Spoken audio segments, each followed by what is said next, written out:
Hello दोस्तों, स्वागत है आपका अपना YouTube channel MU online classes पर। दोस्तों, आज हम आपको तुलसीदास जी का जीवन परिचय बहुत ही आसान शब्दों में और सरल शब्दों में आपको बताएंगे और बताने के साथ साथ आपको ट्रिक से याद भी करवा देंगे। दोस्तों, तो आखिर तक हमारे चैनल पर बने रहे, वीडियो पर बने रहे।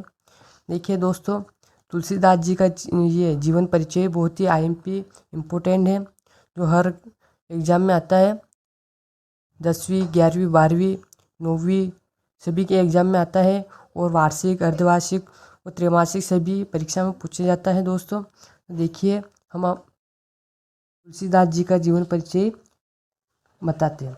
देखिए, ये आता है क्वेश्चन ऐसा आता है कि तुलसीदास जी का जीवन परिचय निम्न बिंदुओं के आधार पर दीजिए। तो अपने को सिर्फ उस बिंदुओं के आधार पर याद करना है। अपने को ऐसा उनकी मृत्यु, उनका जन्म, ये सभी याद करने की ज़रूरत नहीं है।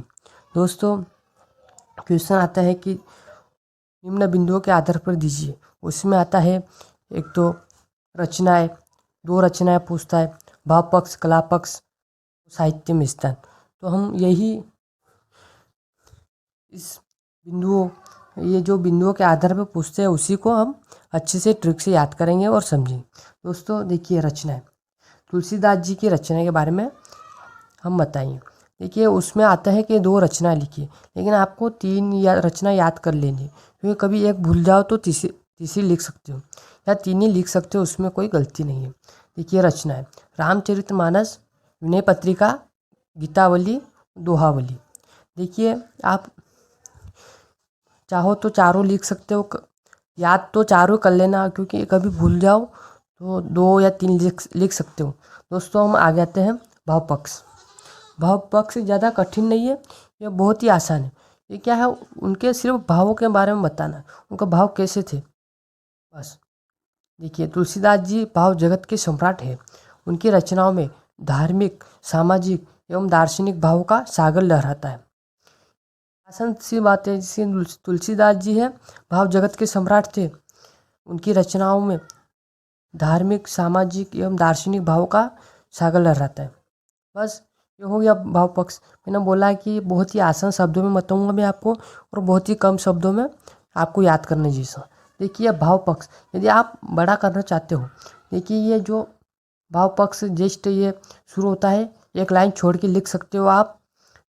और एक और बात है, जिसकी आप जो एग्ज़ाम की कॉपी होती है उसमें जस्ट इसके नीचे से लिखना, इस इधर से मत लिखना, क्योंकि वो आपको कॉपी अच्छी भी नहीं लगेगी और ये बड़ा बड़ा भी नहीं लगेगा, छोटा लगेगा। आप चाहे कितने भी लिखो, आपका छोटा ही लगेगा। देखिए, अब आप आते हैं कला पक्ष। कला पक्ष है तुलसीदास जी ने काव्य में ब्रज भाषा तथा अवधि दोनों ही भाषा का प्रयोग किया। इसमें कला पक्ष में यही आता है, भाषा वगैरह और किस किस का प्रयोग किया। इनकी तो 2 भाषा का प्रयोग किया इन्होंने। तुलसीदास जी ने अपने काव्य में ब्रज भाषा तथा अवधि दोनों ही भाषा का प्रयोग किया। ठीक, इतना आया। उन्होंने अपने काव्य में दोहा, सोरठा, छंद आदि का भी प्रयोग किया। देखिए, उन्होंने अपने काव्य में किस किस का प्रयोग किया उसके बारे में बताएगा। ये आसान सा है। देखिए, ये हो गया कला पक्ष। कला पक्ष भी ज़्यादा बड़ा नहीं है, इन्हें बहुत ही छाट छाट कर बहुत ही आसान शब्दों में आपके लिए वीडियो लेके आया हूँ। दोस्तों, आप बड़े करके भी लिख सकते हो। देखिए दोस्तों, आप दूर दूर भी लिख सकते हो, कि ये एग्ज़ाम की कॉपी है, आपको भरना है कैसे भी करके, लेकिन इसका जो मेन सारांश वो आना चाहिए। तो मैंने इस वीडियो में मेन सारांश बता दिया। अब साहित्य में स्थान। साहित्य में स्थान यानी कि इसको तो याद करने की ज़रूरत ही नहीं है। यदि आपने ऊपर का याद कर लिया है तो इसको याद करने की ज़रूरत ही नहीं, क्योंकि इसमें उसी का जो मेन है, इनका साहित्य में स्थान क्यों है, कैसा है, ये सभी आते हैं। जैसे कि आपकी रचनाओं में धार्मिक, सामाजिक एवं दार्शनिक भावों का सागर लहराता है। ये ऊपर है भाव पक्ष में। देखिए, रचनाओं में धार्मिक, सामाजिक एवं दार्शनिक भाव का सागर लहराता है, मैंने इसी में से बताया। देखिए, आपको पूरे में से पूरे नंबर मिलेंगे।